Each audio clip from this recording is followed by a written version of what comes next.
Tulsi Gabbard exposed how DC really operates. They want to be God.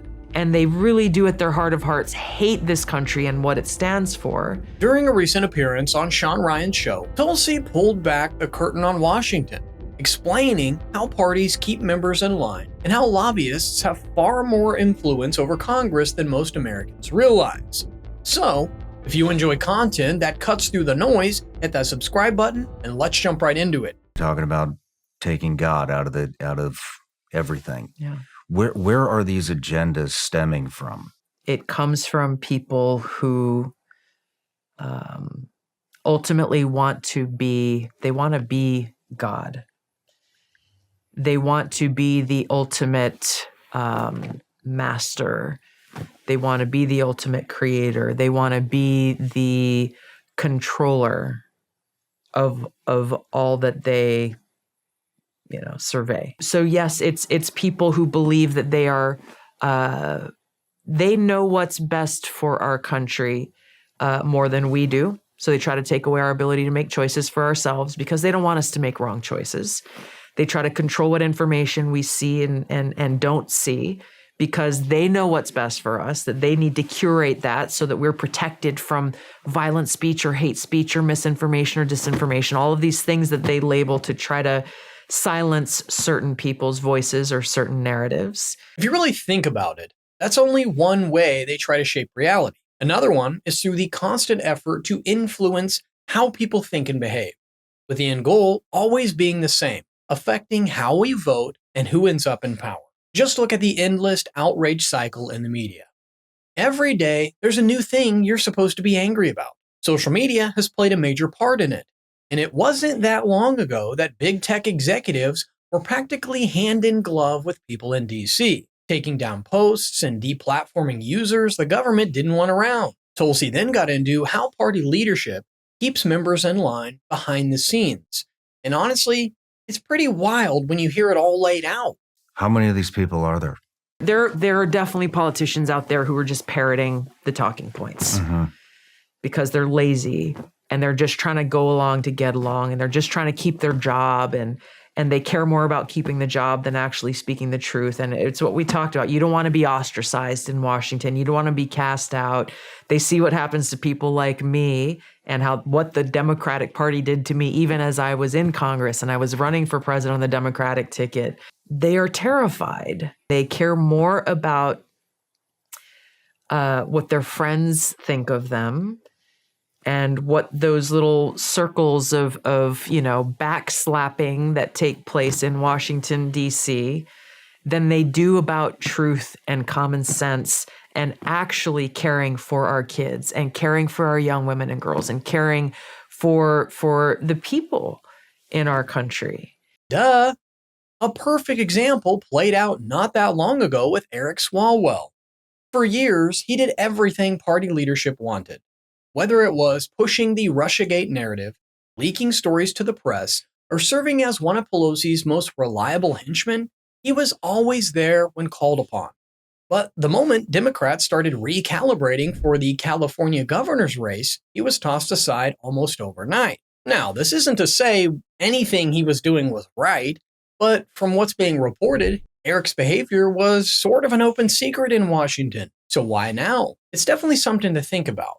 But the most revealing part of Tulsi's interview came when she exposed how lobbying actually works. And we're going to play that right after a quick word from today's sponsor. A few weeks ago, we covered Saga Metals, trading as SAGMF in the US, and Saga in Canada, a company that has become a regular feature on our channel. But we are revisiting this story sooner than expected because in a very short time, it looks like they've hit another home run. In less than 6 months, they've changed the scale of the company. Less than 48 hours ago, Saga announced a 100% drill success rate across all 57 drill holes, achieving it ahead of schedule. And that's only one part of the story. Saga also brought in $10 million through a financing round focused entirely on drilling, adding major capital to an already aggressive program. They strengthened their position further with a titanium acquisition secured right from under Rio Tinto, a global mining giant worth over $100 billion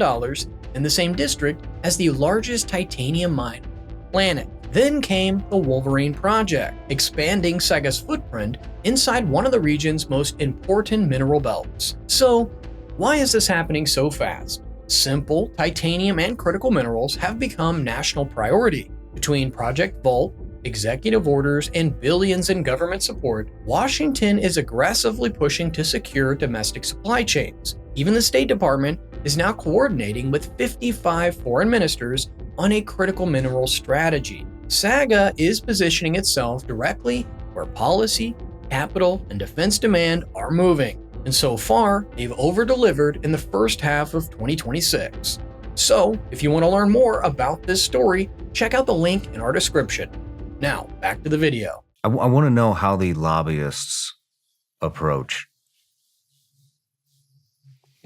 How they approach members of Congress. How they approach members of Congress. It is a very cozy relationship. You make friends. You run in the same social circles. There are lobbyists. There are retreats that either members of Congress or political parties host, and lobbyists are very much a part of that. In some cases, they make direct threats that if you vote a certain way, there was someone I knew in Congress that was going to run an ad in their political campaign that was calling for negotiating lower prescription drug prices for Medicare to help seniors who couldn't afford it, and a couple other, again, common sense reforms that would actually help people and perhaps I wouldn't even say hurt Big Pharma because they make so much money, but it might reduce a little bit of the profits that they make. And the industry and the lobbyists for the industry said, if you run that ad, we're going to pull the however $10 million that we had set aside to run ads supporting your candidacy. They pulled the ad. When it comes to lobbying, there are different ways the game gets played. Some groups focus on ballot measures and legislation, like Big Pharma, when its interests are on the line.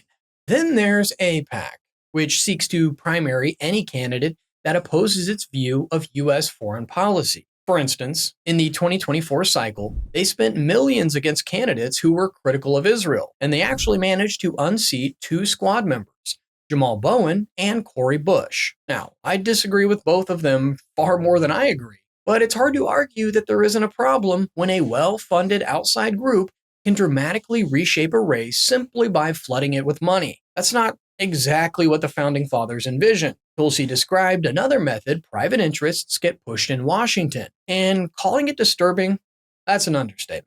And then you just have, lobbyists who build up that friendship, and obviously they're funding these people's campaigns, and just be like, hey, bro, here's what I need you to do. This is what my boss is asking for. This is why it's important. I know this probably isn't a big issue for your district, so this is an easy one. Why don't you just vote this way? But ultimately, what does it come down to? It comes down to power. They care more about power, and whether it is those who know exactly what they are doing, and the ends justify the means because they believe they alone know what is best for us, and they really do at their heart of hearts hate this country and what it stands for. Or it's those who are sheep following along. The end result is the same.